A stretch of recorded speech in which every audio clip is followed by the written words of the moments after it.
Hi, my name is Richard Markham. I'd like to talk to you about the Airbrush Master Series and some of the products brought to you by Ultima Air Products. Now we're going to start off with one of the main things we're going to be using during the home course is the Ultima TG. This gun right here, this airbrush, has a micron tip inside of it. Most micron guns get very expensive. What we did is we bought a lot of these so that we could actually reduce the price, but it's got a nice micron tip. There's a top of the line gun. It gets fine lines easier than a normal gun, but it also, because of that micron tips, it restricts the amount of paint that comes out of it. This allows you to have control that you don't have yet in the beginning of airbrushing. We also got a little spray regulator back here. Now you're going to take this and you're going to attach it with an air hose to your air compressor, so you're going to need yourself an air hose, and this will actually just screw right on to your airbrush. The other end of it will screw right onto your air compressor. Now from there we can also upgrade to what we have here is a quick connect system. You take the female part of the quick connect system and you cap off your air hose. Then you take the male part and you screw it onto your airbrush, connect the two together, and then you can go ahead and you do your spraying. When you want to disconnect it, just take it right off of there. This allows you to have multiple guns at the same time, but also leads us to our next thing. We have a holder right here. We've got two different types. One holder sits right on your table, the other one mounts to your table, and you just set your gun right in there. This will allow you to hold 4 guns at one time. This one as well will hold 4 guns. Now my personal favorite is this guy right here. This will hold up to 12 guns and bottles, hold your razor blades, all different types of products. You can put your paint in here and everything. You take this right here, it's got a couple pencil holders right there. You can put it right up against the wall, get it out of the way. You can screw it right to your easel, but also you can take and fold it right in half. It's easy carrying. Take that right with you. Next thing we're going to get into is you're going to need some paint. We're using, during this whole course system here, we're going to use a water-based paint, non-toxic, odorless. This allows you to be able to spray both in your home, basement, garage, anywhere where you don't need any kind of ventilation. We're going to be using water-based paint. Okay, we also got bottles here, 2-ounce bottles, 2 different styles here, both of them being plastic. I prefer plastic, that way if you drop them they don't break or anything. They're also easy to clean. That leads us to our mid-size gun. This mid-size gun we're going to be using 2 different ways during this course.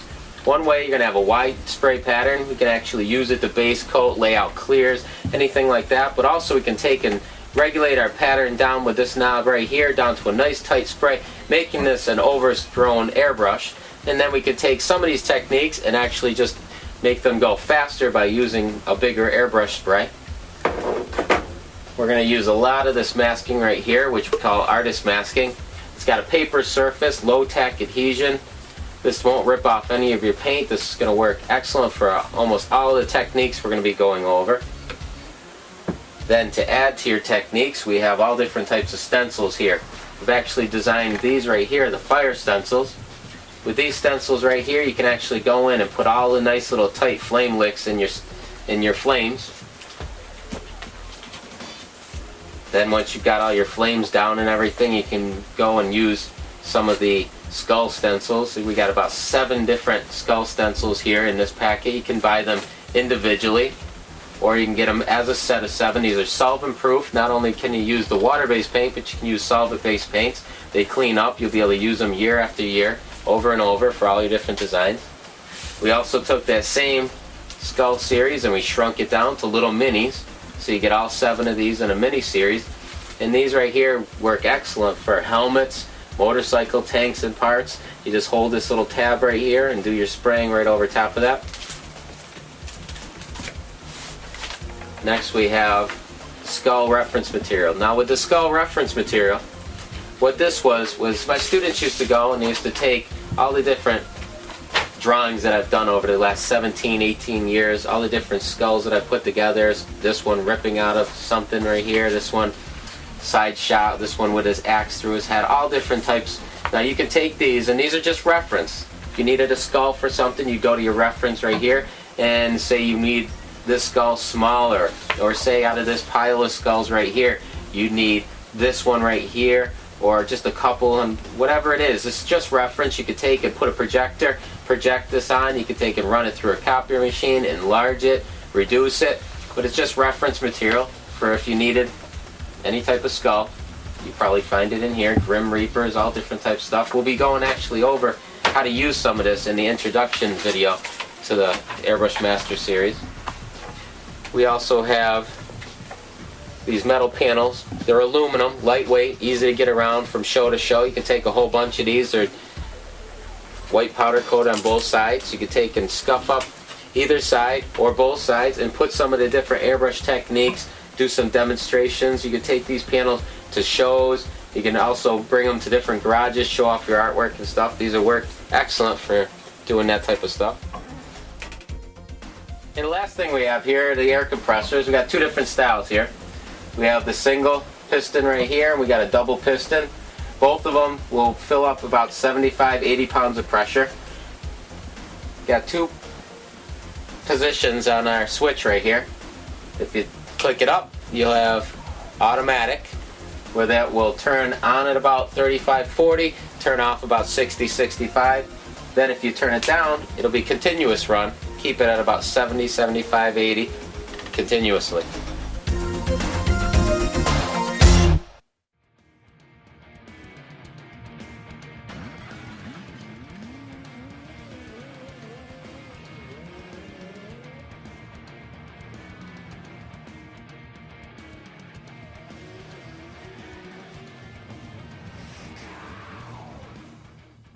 Okay, welcome to the getting control of the airbrush. We're just going to start off with a dual action airbrush.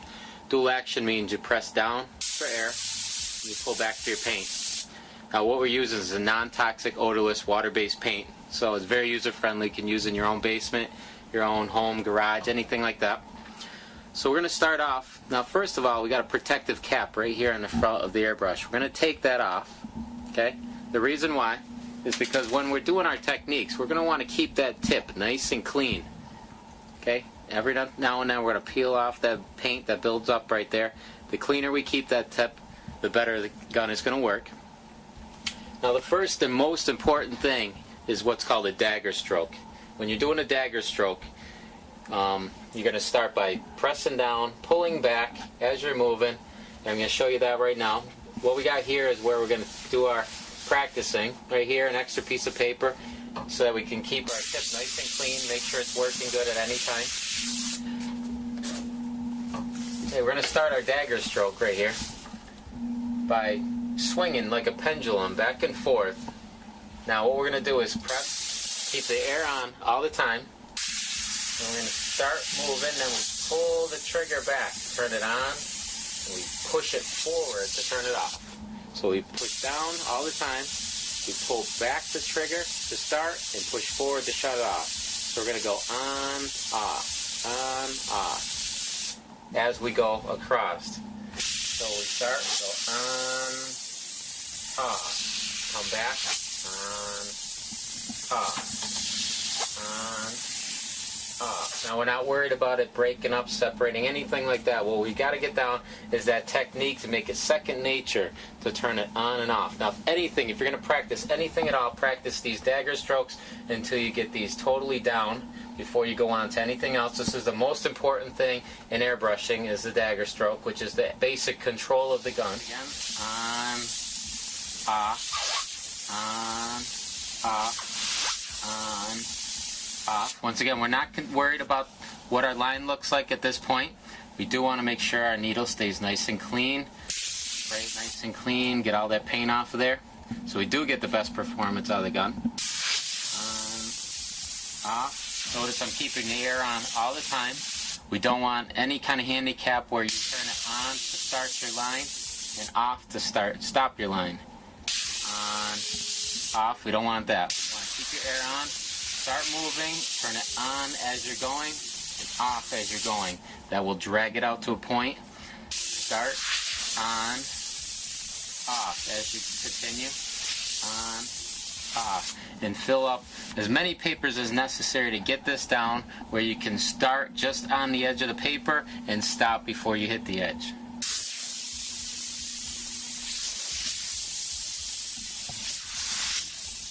Okay, now besides holding the gun properly when we're doing the dagger strokes, we don't want to hold way up in front of the bottle. We want to hold it right here.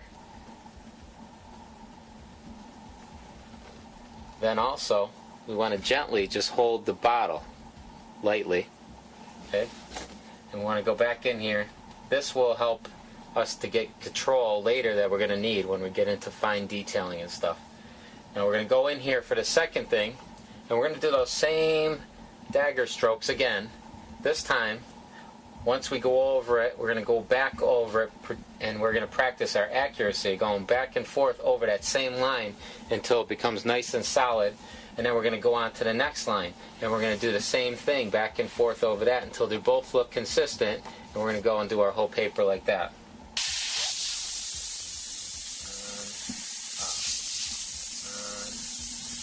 Back on the same line.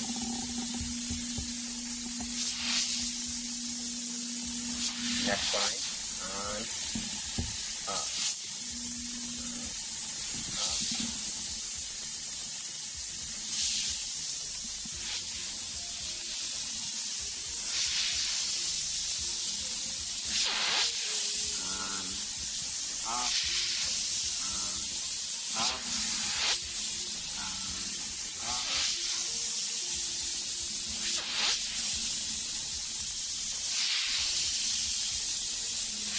Also, you notice that this hand not only helps to balance and to hold it, everything is steady, but also you can adjust your depth away from your paper so that you're not wandering as you do your line, just like a machine, back and forth. The same. If you want to get closer for a finer line, you can stay that distance. If you want to get back farther, but you can stay nice accurate distance right here. On, up. Now we're not working with fine line right now. We're just trying to keep them all accurate and fill as many pieces of paper as need be to get this down.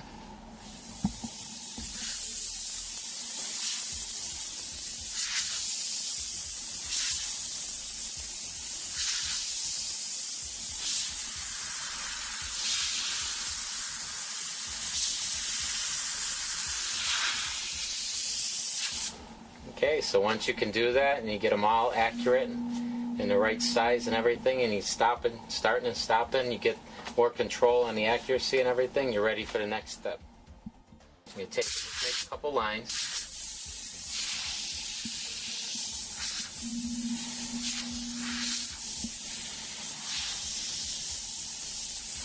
Okay, now what you want to do for this exercise is come in and start your line about here, and you want to stop it right about here, right inside. Start, stop. We want to go back and forth over that same line, work on our accuracy. You do also want to work on getting in a little bit closer now. Now that you're getting a little more control and everything, you want to get a little bit closer and start tightening up that line a little bit. Start, stop. Go over the same line again.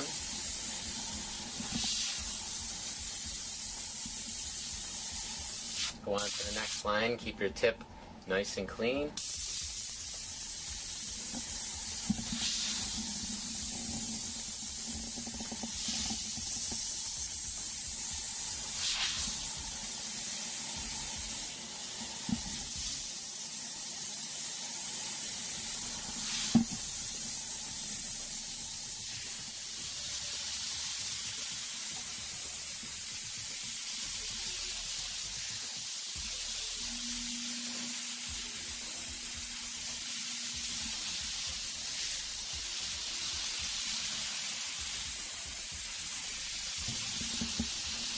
Right past it, right past it.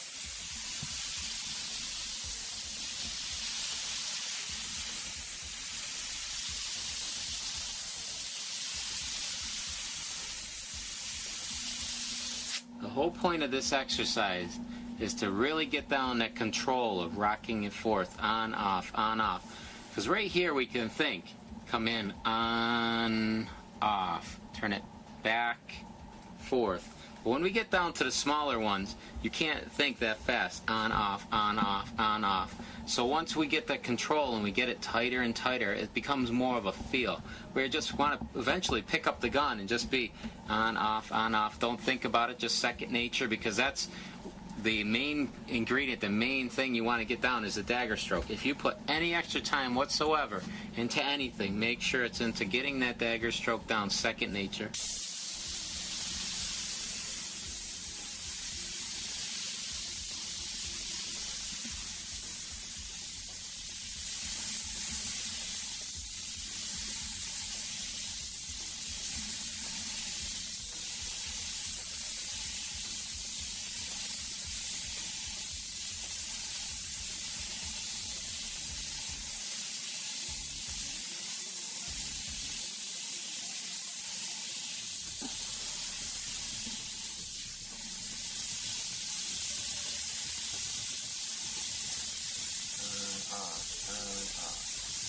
You want to get this second nature.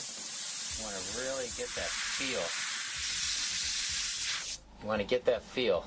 So you have the control to turn it on, off, with the air on all the time.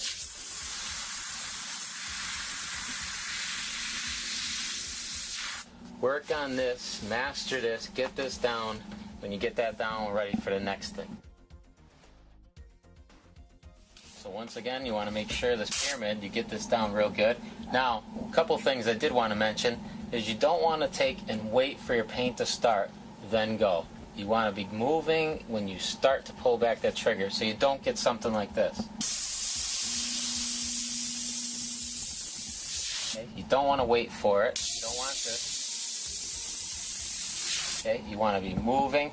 Now, you also want to get nice medium speed. If you go too fast, it might be too fast for you right now. If you go too slow, you might get a lot of shaking. There will be a happy medium where you get a nice speed where everything comes together. Eventually, that speed will pick up and get quicker and quicker. Don't rush it right now.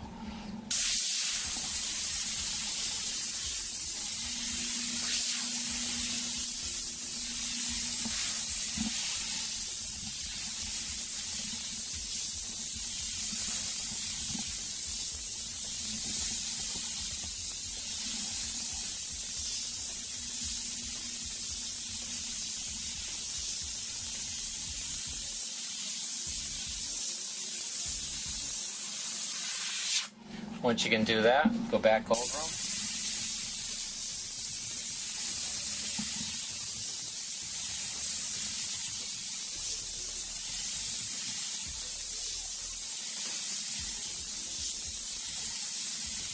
It's going to give you a lot of practice with accuracy and give you more control. Pretty soon you should be able to just naturally be able to do these, because eventually you'll be able to get this down, but in the beginning it's going to be... Okay, don't worry about that. Just keep practicing. Start big, on, off, where you can think, and just work it until it becomes more second nature. Okay, so now we're going to take that line and we're going to curve it and we're going to make ourselves a circle. What we're going to do is start, we're up close, and we're going to go right around with that line. We're going to turn it on, off, okay?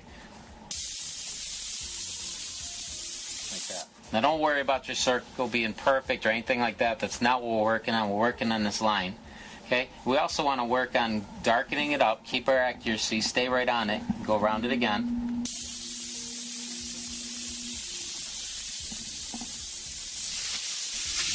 Make sure your tip is clean.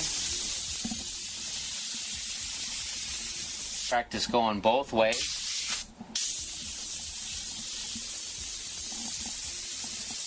On, off, on, off. We're still inside there doing that dagger stroke, so it blends in.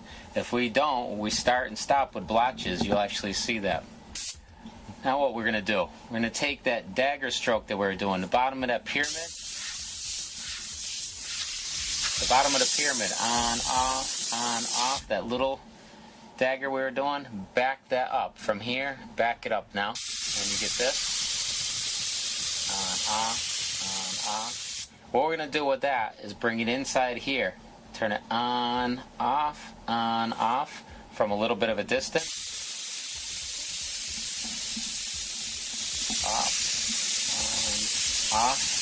on, off. And we get our shadows. Now don't go making a bunch of little balls. Make them pretty big, decent size, so that you can get control. Get up close. Go over it and around it. Back it up. On, off. Continue. On, off as you continue. Off. On, off. It's the same as if we're up close. On, off. On, off. On, off as we continue. Shut it off as we drag it around. Just take that, back it up, and we get that.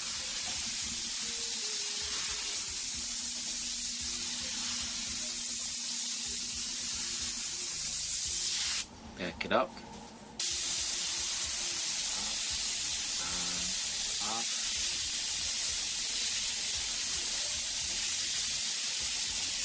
That's the same as this. Just back it up. Another one up here.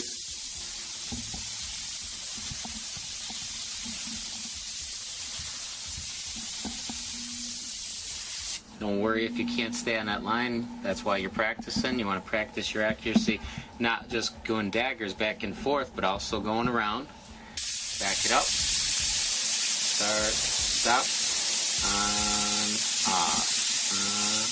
Off. On, off. Remember to drag that right around, stopping the paint as you continue.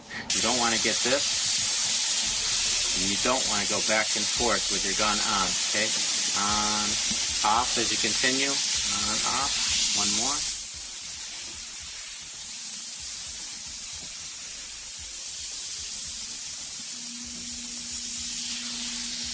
On, off. On, off.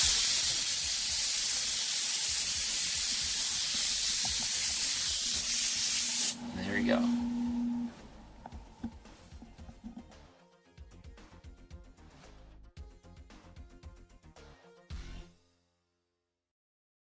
Okay, so now that you've gone and you've done your dagger strokes, got some gun control and everything of lines, you went and did some circles, some shading and everything. In your kit, your Airbrush Master Series, you're going to get 3 different templates like this. Go and take and make a couple copies. I wouldn't suggest to use the original because then you just get that one shot. You're going to want to go and practice this and everything and over. So go make some copies of this, 11 by 17. And you got the full shaded version up here, outline shading and everything. You're going to look at this and you're going to go and duplicate it right here.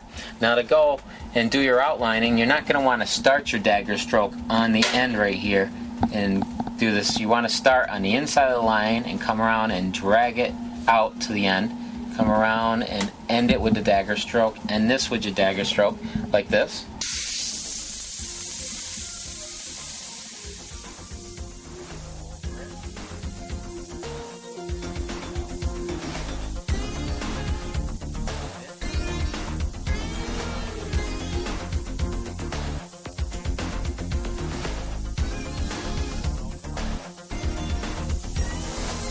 So we smooth it out.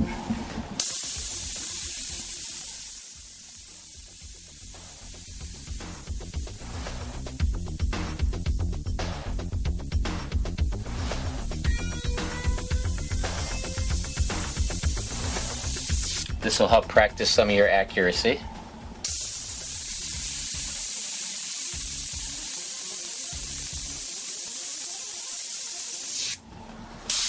Now to color something in, like this right here, you want to go and you want to just do another line right inside of that line. And another one inside there and slowly close in that hole. Then you could actually back it up where your overspray won't get on the outside here. We'll outline this circle right here.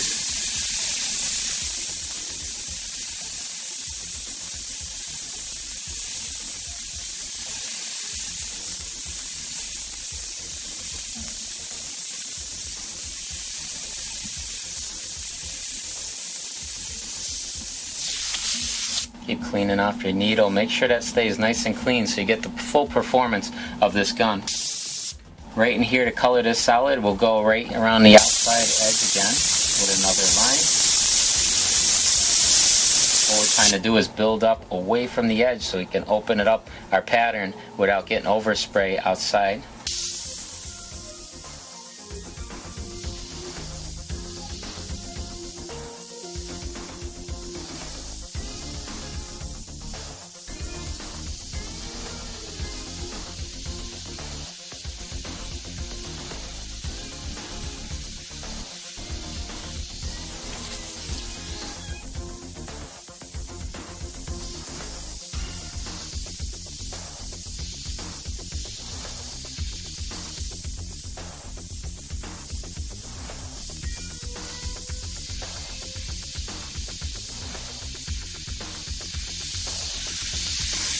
And right here we can do that little shadow just like those balls we were doing. We'll back it up and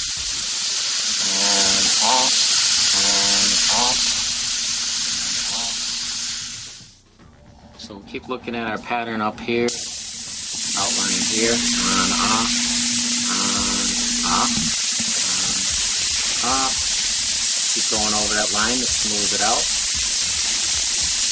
With the dagger stroke, make sure you have that dagger stroke down before you even start these. Now, don't worry about messing this up. Right now we're just, it's our first one.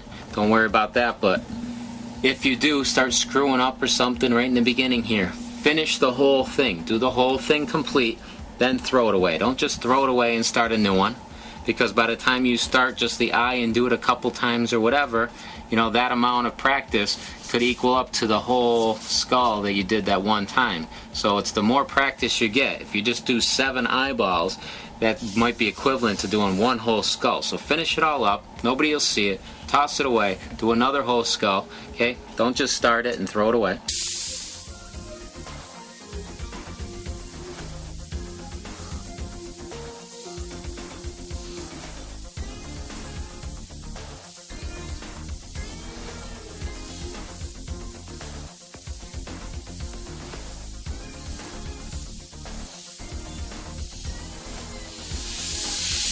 Back it up to shadow it. On, off, on, off, on, off, on, off. Still doing the dagger stroke. On, off, on, off, on, off, on, off. Just look at your reference. Look where the shadows are. Right up here, we got a shadow. On, off, on, off, on, off. Down here.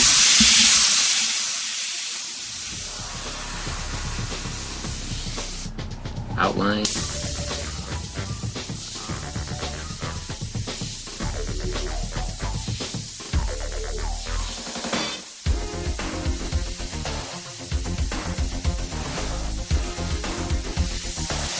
Have to end every line with a nice perfect little dagger stroke.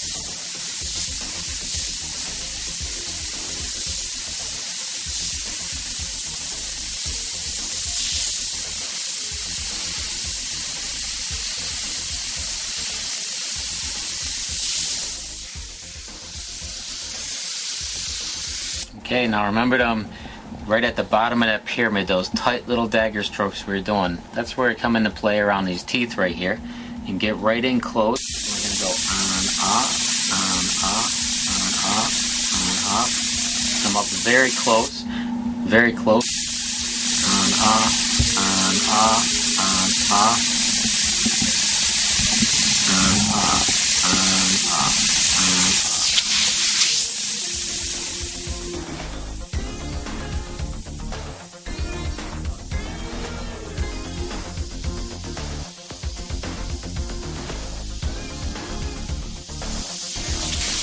As soon as that's not spraying, make sure you clean it off. Get it spraying.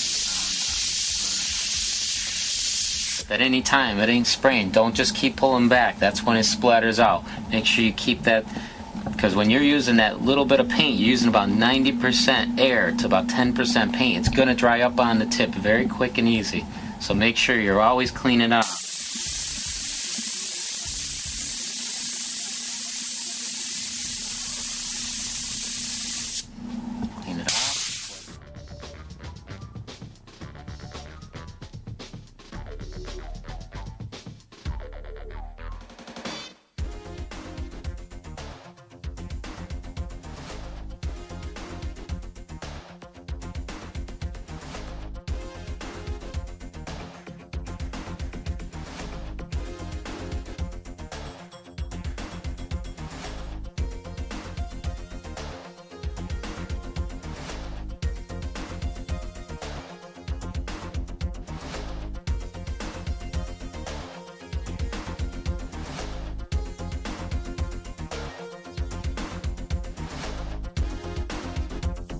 build up away from the tooth.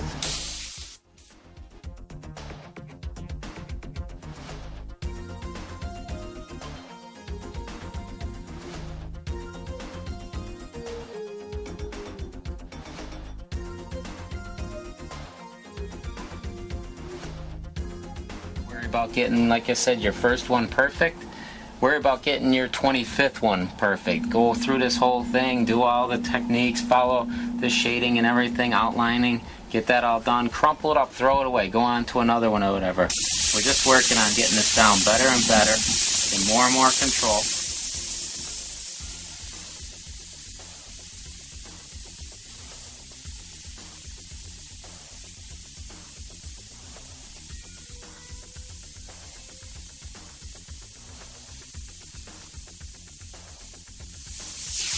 You might want to try a couple things. If you're struggling and having trouble, a lot of spitting or anything like that, doing your fine lines, go ahead and add a little bit of water, a little bit of reducer, whatever it is for the paint that you have. If you have urethanes, add some reducer. Add some of the water if you have a water base, but thin it down a little bit, turn your air down, try some different things, see if you can get a nice fine line.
Okay, so there we go. We've got it complete now. We took in our dagger strokes that we've got down, and we went in there and we went up close and we outlined it. We went over each line and got it all consistent and everything, just like we did with those dagger strokes when we were practicing that accuracy and everything.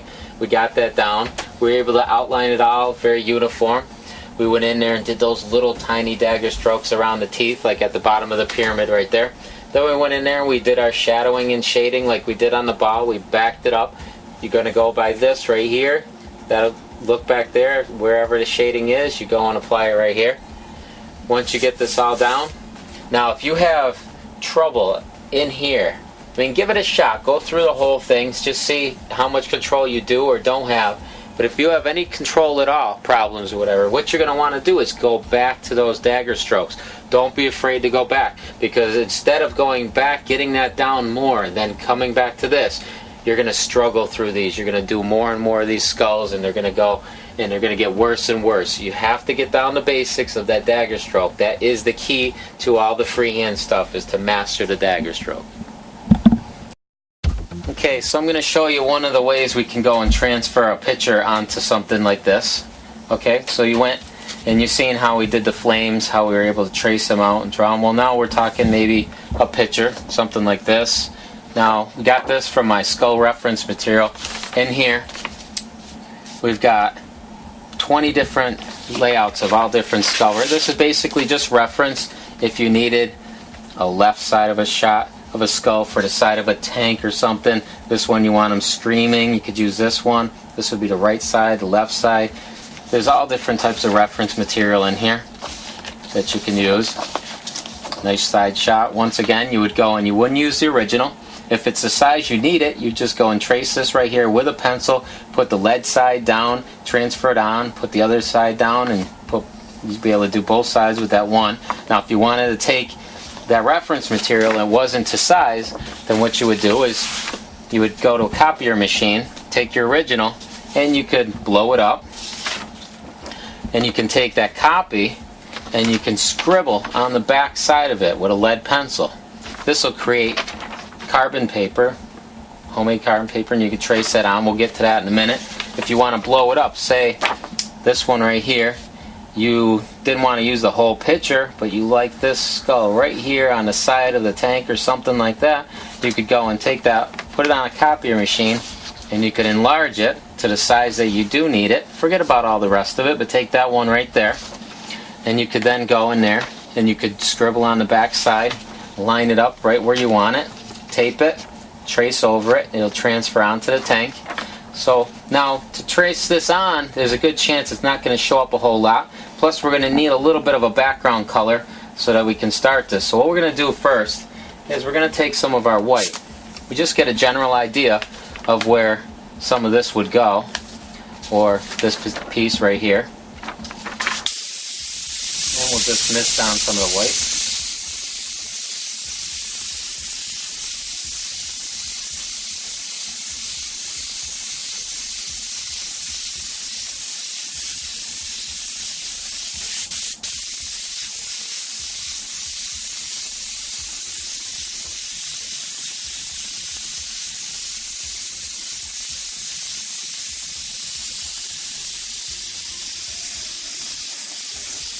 Make sure it's nice and dry.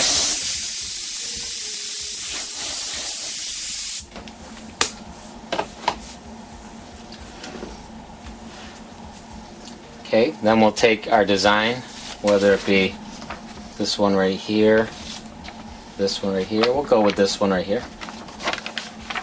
Okay, we'll take our design right here, and we'll just tape it to hold it in place. Remember, the pencil is already scribbled on the back here. You can use these over and over for years.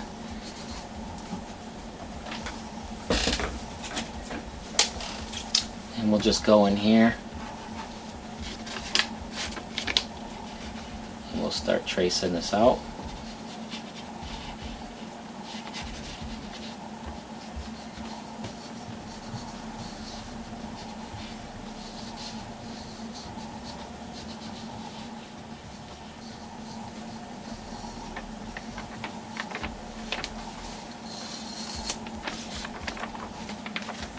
if you can see there. Trying to keep it on the lighter side. You can go back in there, and now that you can see it, you can decide to darken it up if we'd like. Basically, you just need to be able to see it enough to paint it. Now that we know it's working and everything, we'll lay our masking back down on there. Continue to sketch this all out.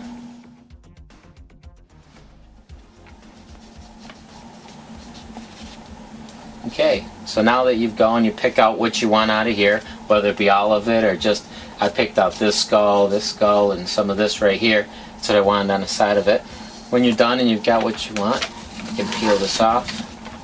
And I kind of pressed a little light because I don't want to get it too dark on there, because after all, if I don't cover up every pencil line, I don't want to be able to see it. So just keep it kind of light so that we can go and cover what we want. You can darken it up if there's any that are a little bit too light.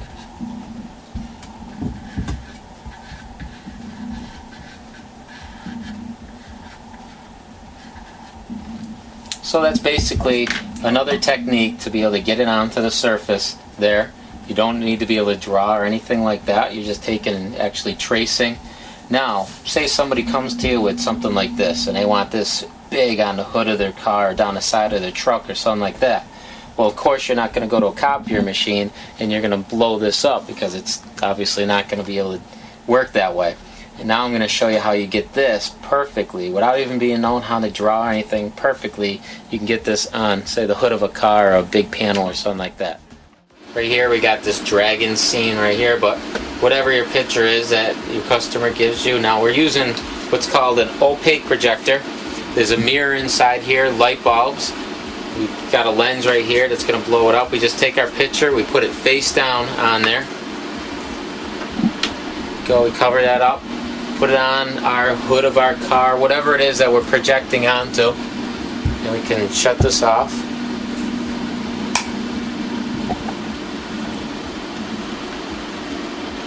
Just focus that, get it to nice and clear, and then we would just simply go up. And now that we can see it all and everything, we could just go in here and we can trace his eyes, horns, nose. We could trace this all out with our pencil, nice and softly, and get it perfectly proportioned, whatever size. If we want this bigger than that, we'd back the projector up even more. If we'd like it smaller, we'd bring the projector in closer, focus it up, and that's how we get it on there perfectly, whether we can draw or not. Okay, so we're going to go and do something like this, and I'll give you a good idea how this works. Take this picture right here, put that right on our projector. Let's turn off our lights.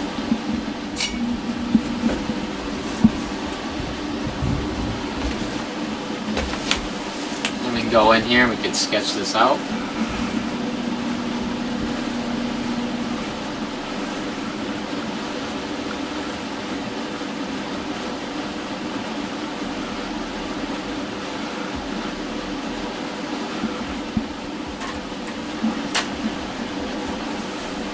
Okay, once we're all done sketching that out, we can turn all our lights back on. There you go, we've got it all sketched out now. We can go in here, and there's another way to put it on to get your image onto your surface. Mixed up a color here. It's mostly black. It's say 3/4 or more black with just a touch of purple, a little bit of reducer in it because it helped me get a little thin line a little better. Turn the air down a little bit, and I'm going to go in here. I'm going to do my dagger strokes. I'm going to go through this and outline the whole thing using all the techniques that we've covered in the earlier steps.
Okay, so there we got just about all the outline and everything done. It's time to do some shading and some shadowing and stuff. Now, as you've seen from watching it, you mastered that dagger stroke. Every single time I pulled the trigger back, it was a dagger stroke. It started, stop, start, stop, but it always faded in both directions and everything will blend together. You master that dagger stroke and this is just going to become easier and easier all the time. Work on that dagger stroke, go through those techniques. Don't try to master the dagger stroke on the actual artwork. Master it on that pyramid and those different techniques that we went over. Now we're going to go in here and we're going to work on our shadow. Remember, we were up about that close when we were doing our dagger stroke for our line itself. Now we're going to back it up to the size we need for different shadows here. Back right in here, we're going to back it way up, you know, and then right here we'll get in a little bit closer, but still we're far enough away to make a nice drop shadow shading. So I'm going to go in here and shade now.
Okay, so now when we're all done shadowing and shading it, now we're going to add some color. I'm going to use some blue.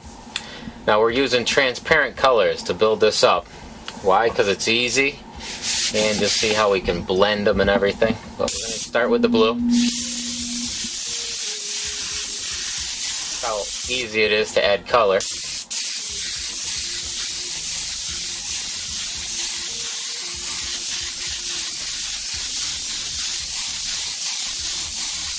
You can go and make it as dark as you want.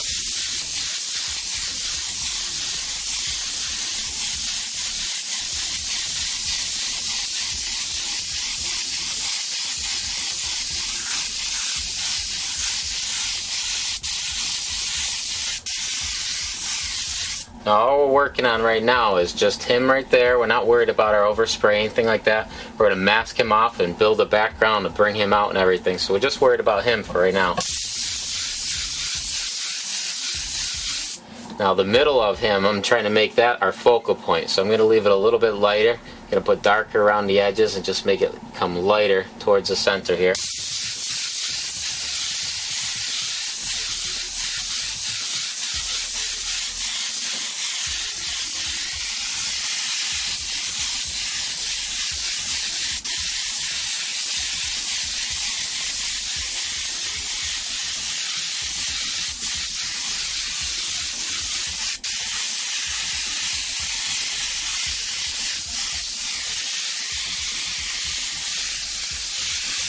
Now we're going to go in here and we're going to be highlighting everywhere.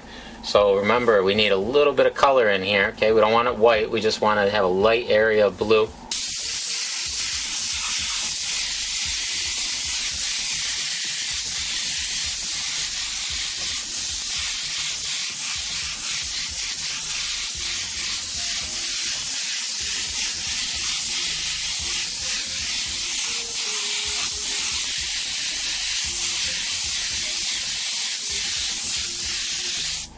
Okay, let's dry that up and we'll add some white. Okay, now that we added some color, we're going to go in here and we're going to add some highlights and detail with the white. Now when we're doing the white, we want to take and, almost like when we were doing the ball, where we want a top left hand corner or so, we want a nice little hot spot or a highlight.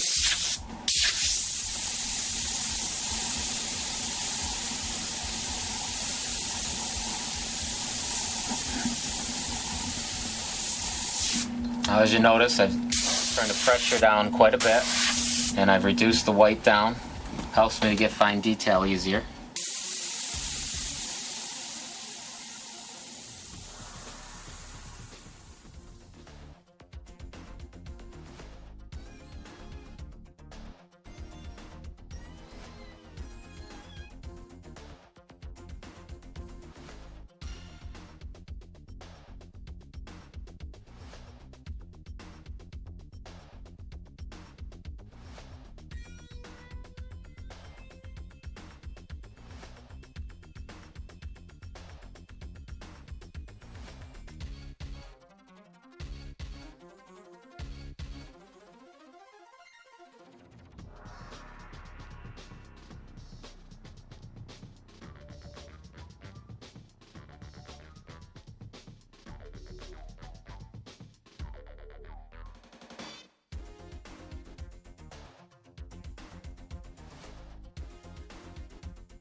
now we'll work on the background. We're going to take our clear mask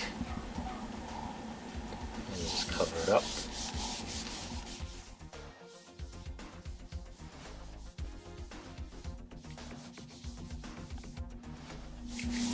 And we're going to cut this out.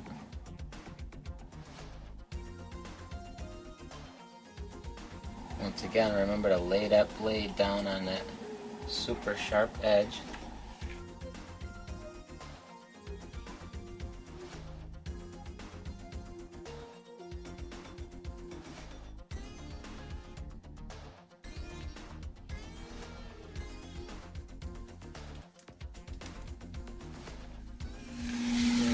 Peel off the background, keep him covered up, so we can now start our background. Okay, so now that it's all covered up, we're going to start with our black, the dark black mixture there, and we're going to put that all in the background.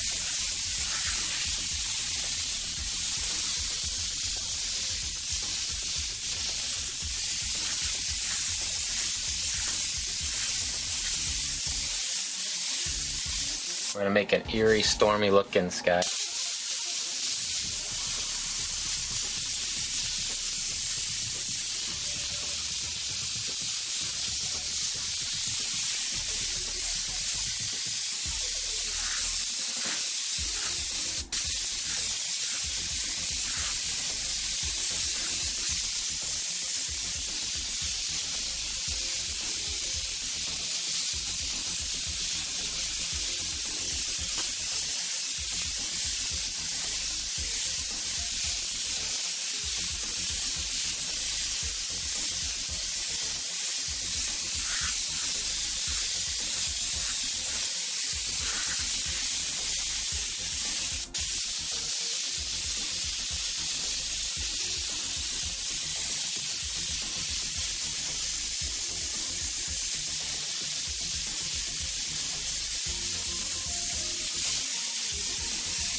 Okay, so now I laid out some black, left a little bit of, you know, kind of clouds and stuff like that. I want some blue to show up. The rest of it I made dark and stuff. Down here, kind of almost like an indication of maybe some ground or something. Maybe I'll go in here and do some tombstones or some dead trees or a cemetery scene. I don't know, whatever.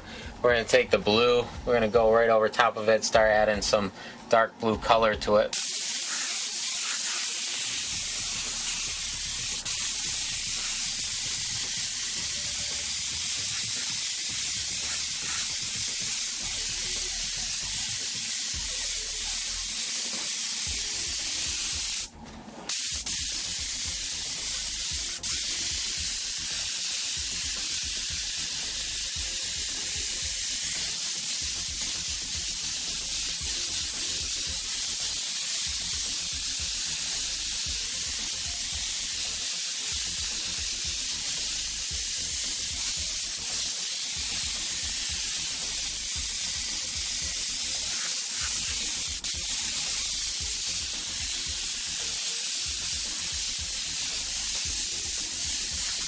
Okay. So now that we got our blue on there, mixed with the black, nice stormy, dark background stuff, just took a piece of Scotch Brite pad here and I just ripped it, and you get this nice faint edge right here that we can take in here, and we can go in here and just make some clouds. Very quick and easy.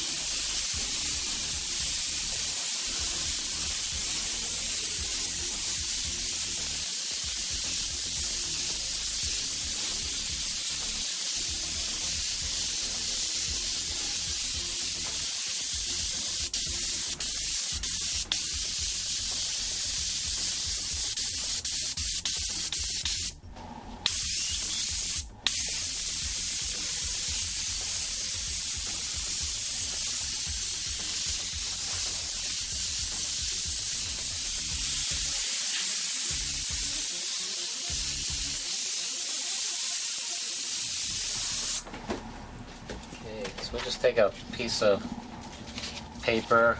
We'll just draw some tombstones on here.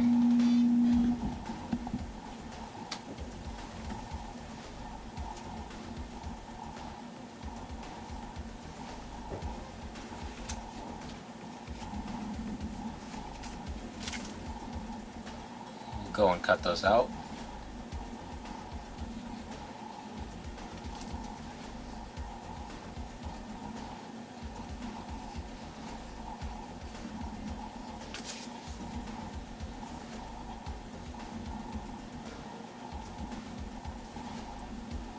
Hold these up here and we'll just put a little dusting behind them to bring them out. Move it over just the tiniest little bit. Just from a distance, lightly hit it. So we can give a little edging to them. Put some more over here.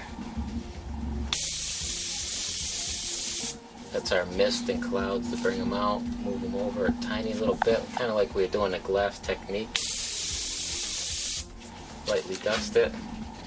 You can put a couple more. Move them over.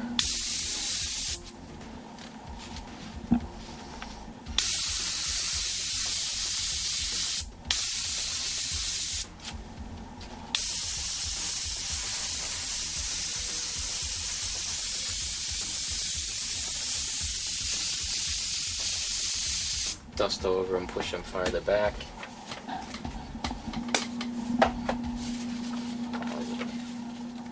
I go in here and make a couple bigger ones.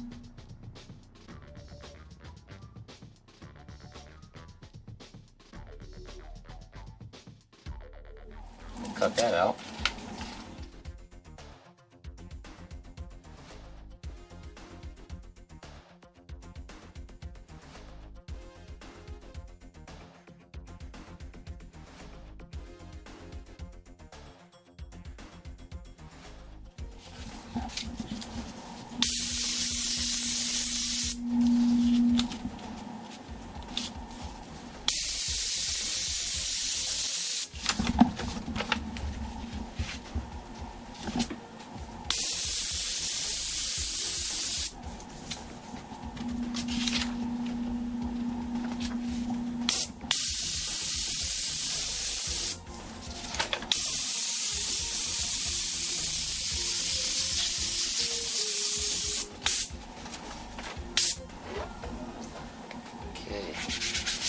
We can take our black mixture and go in here and detail these tombstones up a little bit.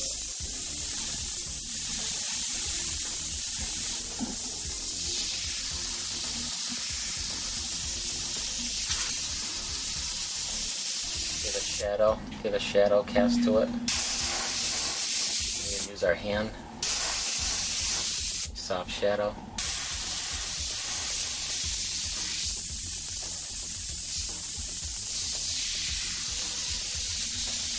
Don't need a whole lot of detail. Go up here.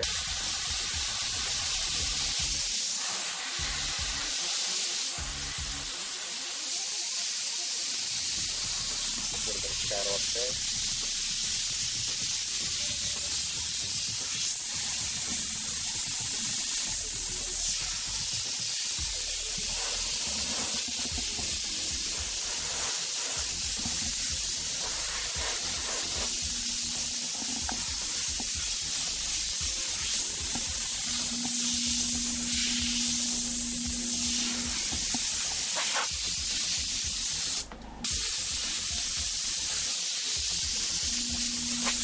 Put a big tree branch or so going through here.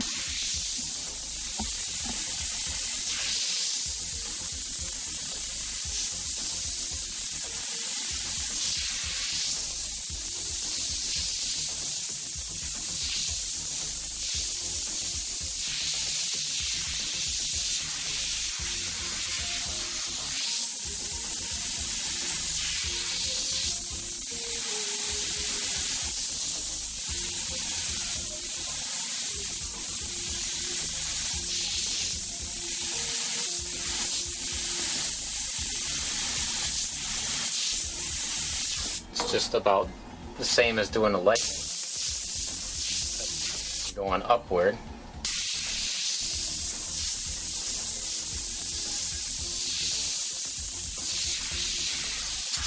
You can make some nasty stuff hanging.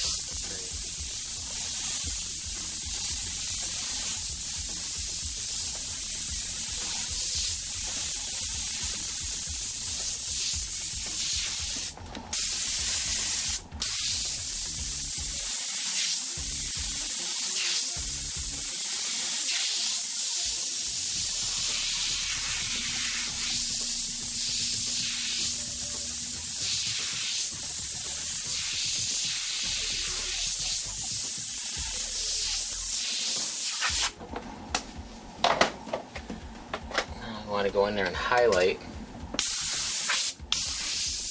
the top side where the light would be hitting.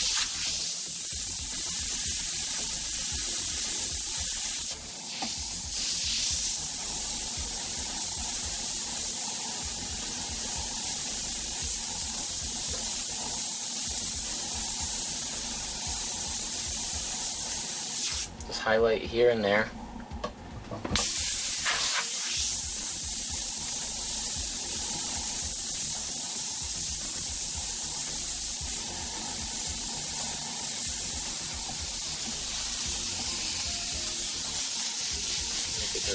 Dust white over top of those branches. Give it that illusion that it's back more.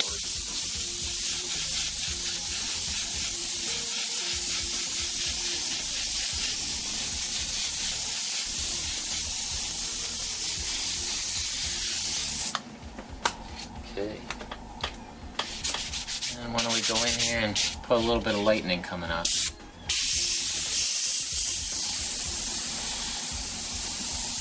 We can go and we can build up our nice wide spray first. Going where we want, off of each corner. Now for this particular one, I'm not going to go in there and add another blue color. I'm going to leave a nice bright white lightning so I could actually go and just go right in and do my lightning. And add my little white glow around it after. Whichever I want to do first.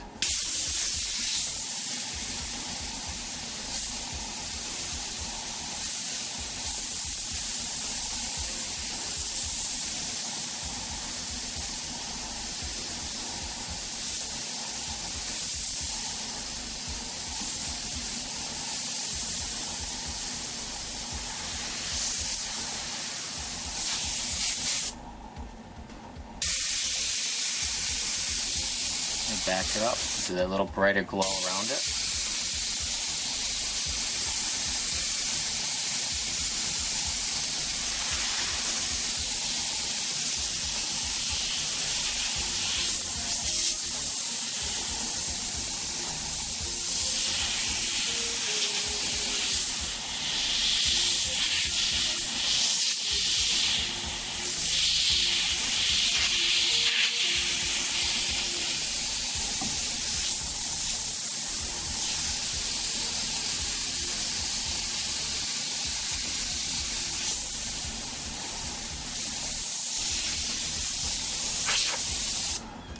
There we go.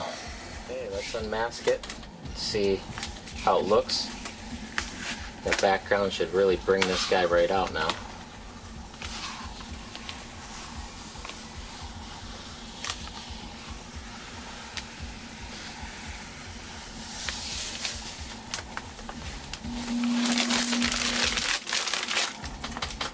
Now we can go in there and we can highlight and darken the background and the foreground together, add a little blue in the background if we feel, or darken him. I'm going to darken him a little bit more so this looks more like a black robe.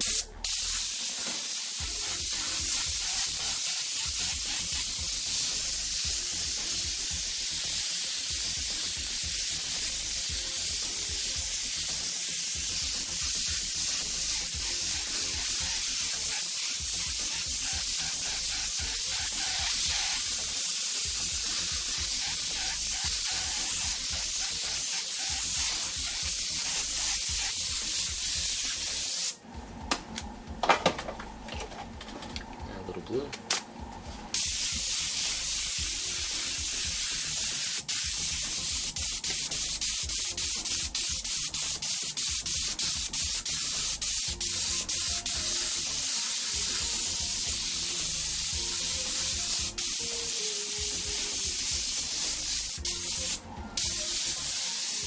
And we'll go up here and we'll add a little bit more blue. I want a little more blue.